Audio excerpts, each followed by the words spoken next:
राज्यातील लाडक्या बहिणींना नवीन वर्षाचे गिफ्ट मिळणार. 2026 सुरू होण्याआधीच खात्यात जमा होणार इतके पैसे. सध्या राज्यात स्थानिक स्वराज्य संस्थांच्या निवडणुकीच्या पार्श्वभूमीवर राजकीय वातावरण ढवळून निघाले आहे. दरम्यान स्थानिक स्वराज्य संस्थांच्या निवडणुका लगीनघाईत लाडक्या बहिणींना मोठी भेट मिळणार असल्याचे चित्र तयार होत आहे. खरे तर नोव्हेंबरचा महिना उलटूनही लाडक्या बहिणींना नोव्हेंबरचा हप्ता मिळालेला नाही.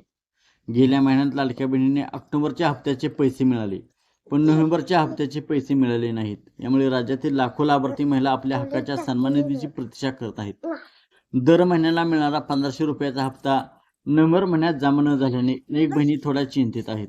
पण आता नोव्हेंबरच्या हप्त्याबाबत एक महत्त्वाचे अपडेट समोर आले आहे. 2026 हे वर्ष सुरू होण्याआधीच लाडक्या बहिणींना फडणवीस सरकारकडून मोठी भेट मिळणार अशी चर्चा सुरू आहे. माध्यमात यंदा डिसेंबर महिन्यात लाडक्या बहिणींना 2 महिन्याचे पैसे सोबतच मिळतील असा दावा केला जात आहे. नोव्हेंबर आणि डिसेंबर या 2 महिन्याचे 3000 रुपये सोबतच लाडक्या बहिणींना दिले जातील आणि ही रक्कम वर्ष सुरू होण्याआधीच लाडक्या बहिणींच्या खात्यात जमा करण्यात येईल असे देखील म्हटले जात आहे.